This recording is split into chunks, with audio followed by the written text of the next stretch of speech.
Well, good day, YouTubers, and thank you for tuning in to today's video on YouTube. Well, there's something a little bit different here somehow, apart from all of this mess that I've just made in the house.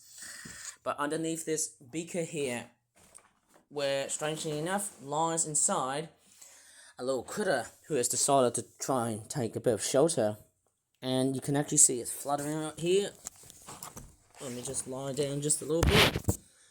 And what is that thing fluttering inside?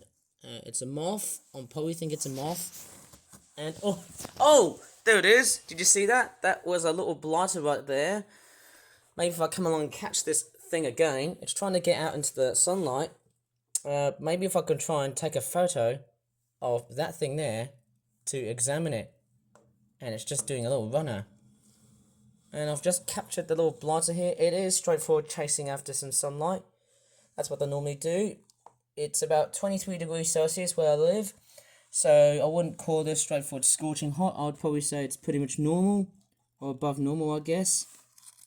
And strange enough, I found this moth, and if I grab it in my hand here, it's actually fluttering right towards the window here. Strange enough, they're actually quite very fascinating to look at. Very interesting. All of a sudden, it's actually fluttering right over towards my arms here. Hopefully they don't eat my clothes. That's the most important thing I would say here. Let me just grab the beaker here again. Oh, there it is there. That is a wonderful looking shaped moth. At first glance I thought it's peppered moth, but I just think, no, it could be dark arches. But someone in the moth aisle needs to identify this specimen here. Please, can anyone identify this moth for me? Surely enough, this has to be one of the most interesting bits of entomology I've encountered throughout the rest of my life. If I try and grab this moth, it seems to be a very sensitive and extremely, how would you call it? It seems to be very much on the move. And strange enough, it's gone. Oh yes, it has decided to roost on my picture. Strange enough, it sort of aids a bit of camouflaging. Would you look at that?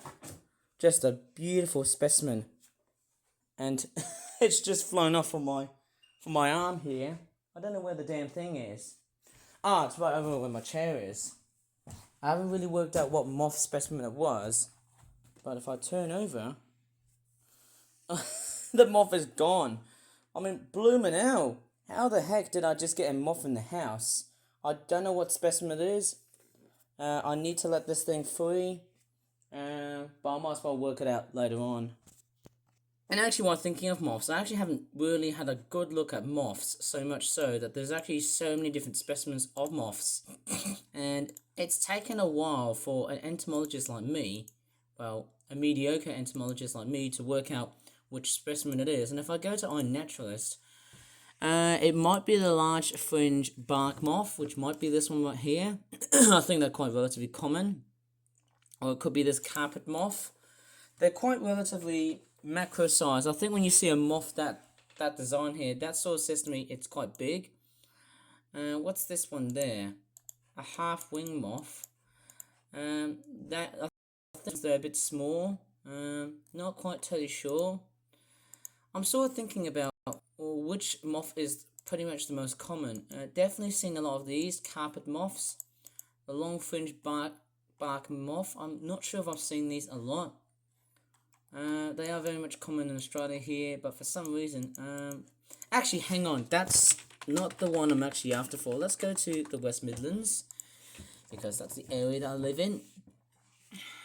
It's actually the Willow Beauty. It's meant to be this specimen here, so it's actually meant to be this one right here. I've seen this right over my house many times, and it's actually quite a relatively common one. When I first saw that, it very much reminded me so much of a peppered moth because of the colour. But strange enough, they are quite a relatively common looking specimen. That's what I can really work out. And that's what the head looks like. I'm pretty sure this is the species of moth that you might have seen in this video. But please correct me if I'm wrong. Strangely enough, I don't often make entomology videos on YouTube, but that is just something quite interesting to know about. And I'm sort of thinking, where the hell is that bloody moth? I don't really see where it is. I might as well just leave it here. Anyways, that's about it for this very brief video that I've made during 8 o'clock. If you really enjoyed this video, please give this video a very good like, subscribe more for that videos in the future, and as always, thanks so much for watching, and bye for now. And it sounds like everything but the kitchen sink down there.